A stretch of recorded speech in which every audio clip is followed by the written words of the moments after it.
Bueno, y para esta investigación nos acompaña Catalina Bertel, ella es la gerente de la IPS Creciendo con Cariño. Catalina, gracias por estar con nosotros y rápidamente, ¿qué es Creciendo con Cariño? ¿Qué hace?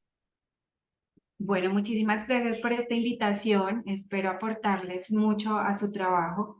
Creciendo con Cariño es una IPS para la atención integral de niños, niñas y adolescentes y sus familias víctimas de violencias que afectan su salud mental.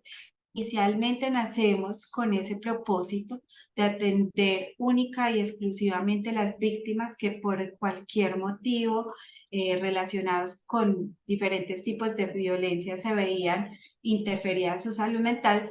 Sin embargo, con tantas afectaciones que se han venido descubriendo después de pandemia, porque digamos que tuvimos un antes y un después de pandemia, la afectación en la salud mental se comenzó a poner más en la mesa de las familias, de los médicos, de toda la red hospitalaria, incrementando la atención. Entonces, en este momento contamos con 4 programas específicamente que están dirigidas, uno para la población de atención a víctimas por violencia intrafamiliar, otro por maltrato infantil y violencia sexual.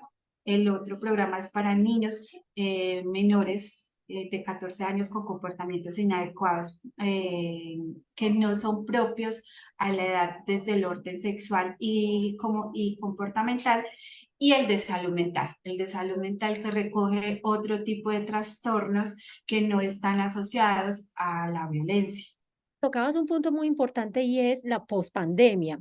Obviamente el trabajo de salud mental se ha hecho en todas las etapas, yo creo, de la vida y se ha aumentado mucho esa salud mental. De hecho, se legisla sobre el caso por la incidencia que ha tenido tan alta después de pandemia. Después de pandemia encontramos que la tecnología, la virtualidad o lo que pronto llamaríamos telesalud ha sido beneficioso para implementar esa salud mental o para darle espacio a esa salud mental. La IPS Creciendo con Cariño tiene la intención de utilizar la telesalud dentro de sus programas de aproximación a la gente. Está en ese camino, no se ha evaluado. ¿Cómo lo miran ustedes teniendo en cuenta que la tecnología y las TICs ahora se utilizan mucho dentro de los tratamientos médicos? Tiene muchas posibilidades la telemedicina aportar a la reparación. ¿Qué pasa cuando es una reparación del trauma a causa de una violencia? Tiene más barreras, porque el contacto con el niño, lo que es el establecimiento de la relación coterapéutica que se tiene y esa transferencia que se tiene con los pacientes, Ujú. no se establece de manera natural.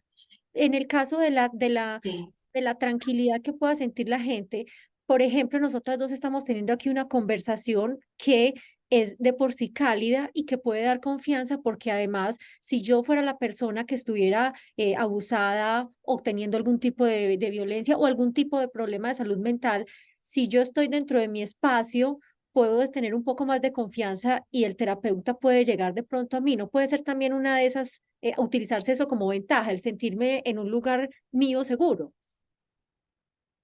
Sí y no.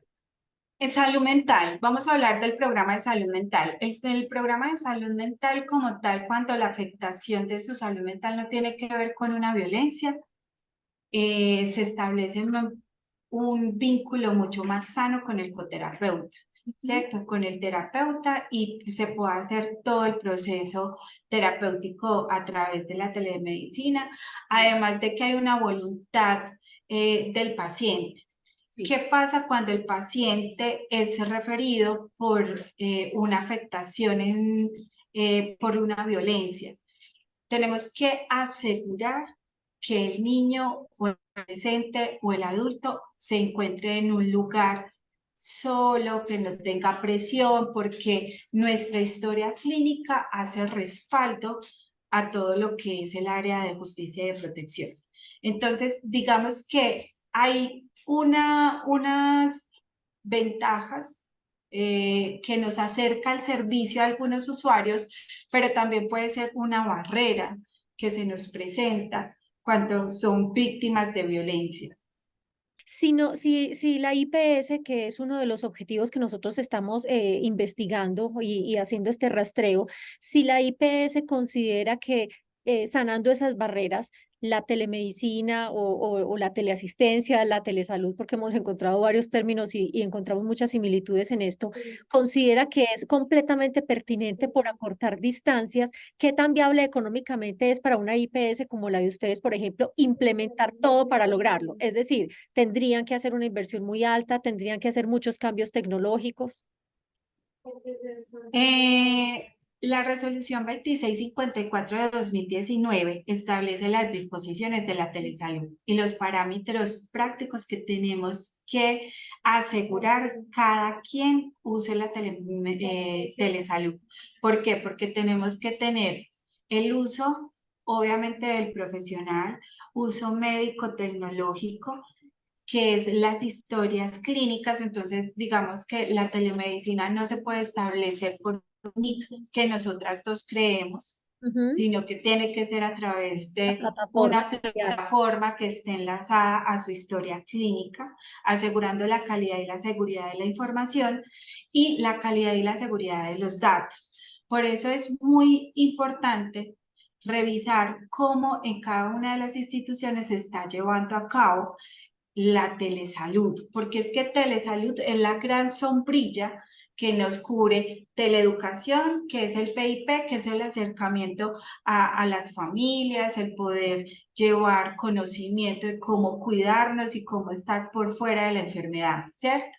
Telemedicina y teleorientación como teleapoyo sí tiene que tener una historia clínica de por medio. De acuerdo al nivel que vayamos a intervenir, se tiene que tener el uso de plataforma. Entonces, ¿costoso para la institución? Sí, sí es costoso. ¿Por qué? Porque tenemos que contar con todos los dispositivos tecnológicos.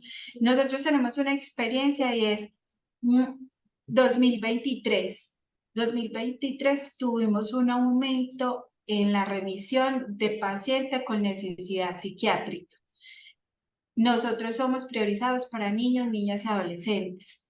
Entonces, cuando empezamos a dar la posibilidad de que usáramos la telemedicina como un canal para poder acercar el servicio, porque el Medellín ya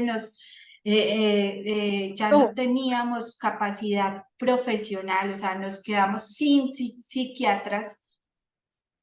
Tuvimos que contratar psiquiatras de otras ciudades.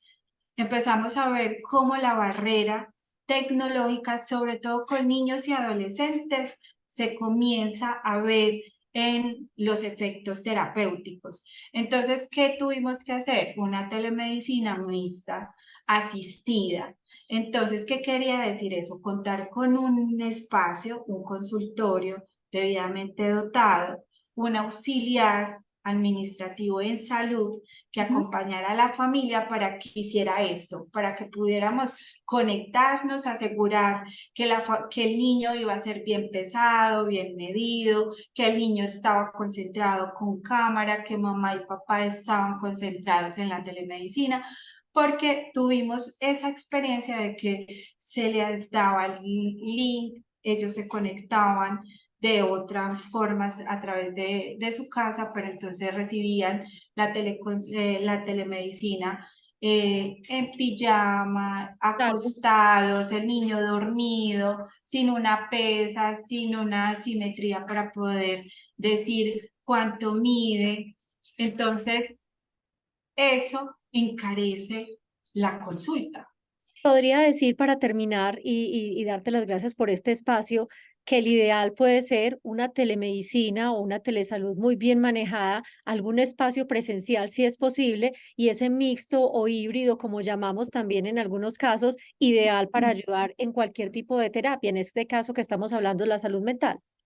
Sí, la institución tiene que garantizar, Marcela, que la seguridad del paciente es el objetivo final de la atención.